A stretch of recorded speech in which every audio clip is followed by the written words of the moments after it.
So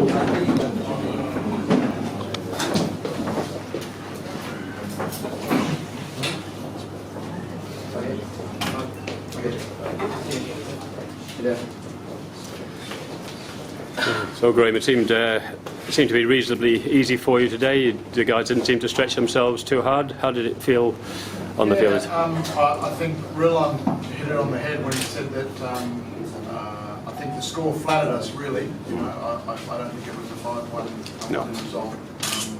I thought we didn't create anywhere near the number of opportunities that perhaps we would normally do. We executed our scoring very well, which helps. Good to get a corner away. I think we only had 2 in the whole game. So that was good. That part of it was all right. But I think, and we're trying some different things, of course. With being an Olympic year, we're experimenting with lineups, with ways of play. So you're supposed to be expected to do that. But no, it was definitely a game where you come away going, okay, there's lots to learn. Yeah. Mark, they say that the India side say they have a few younger players that they have introduced of recent times. Are you finding it a little easier to play against some of those less experienced players? Not really. In the first game of the Aslan Shah, it was pretty tough. In the heat, I think everyone's getting up to speed. I think what we've seen over a while now is the Hockey India League has improved all of those young guys. So we know a little bit more about them than we would have in the past. But they also know a lot more about us, so that's one of the good things about it, but also one of the downsides of playing in such a good league in India.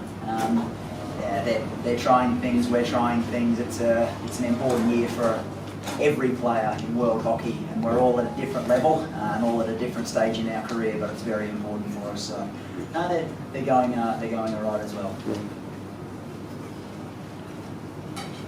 And then games against Malaysia, coach. Those are the last ones in Perth? No, the next game. Oh, the next game. Sorry. Yes. And interesting watching yesterday's game. Always the different team when you play them here with a nice crowd and the screaming. What are they called? Vuvuzelas. So that's.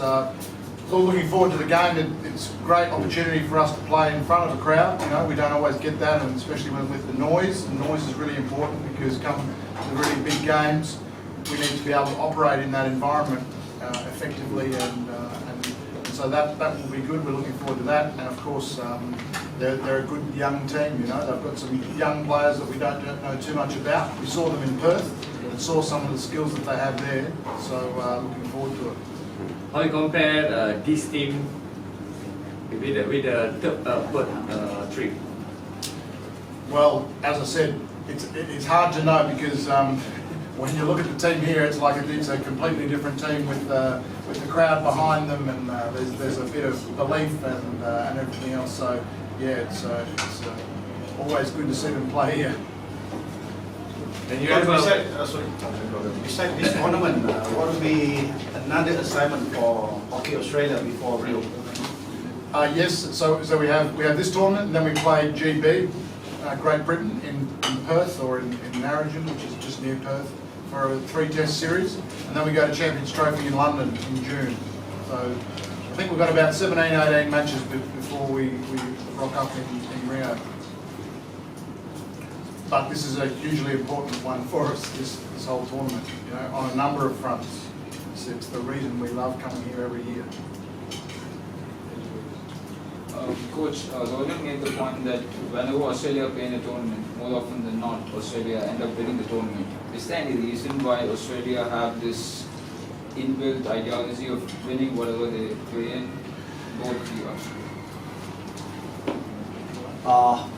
We set very high expectations of ourselves. I think we're driven a lot, by the coaches and past teams and stuff, but our belief from within is very strong, and we're pushing each other. We've got 12 guys sitting back in Perth who desperately want to be here having an opportunity, so if you don't play at your best in every tournament, you don't make the next team, and that's not what we want. So I think we've had a culture, I suppose, a long culture of being successful or wanting to be successful.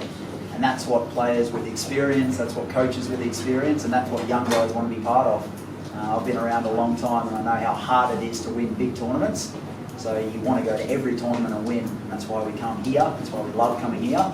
But that's why we love playing in the final. Our goal is to play in the biggest game we can go to at every tournament. We don't want to be playing off in the afternoon. We want to play a night game. And that's what we do. That's what we love doing. So that's what we're here for. Talking about experience, is Jamie Doyle still part of your plan for Olympic? He's in our squad, so of course, you know, you guys can work out what you think he's playing like at the moment, but you know, he's a very good player and he adds a lot to our squad. Captain, is it going to be your last ASEAN Shah Cup?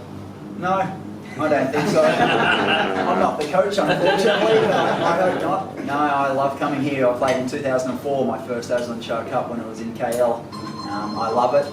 My plan is to keep playing. I want to go to the Commonwealth Games and the next World Cup and things as a start. So no, I'll be back next year. Thank you.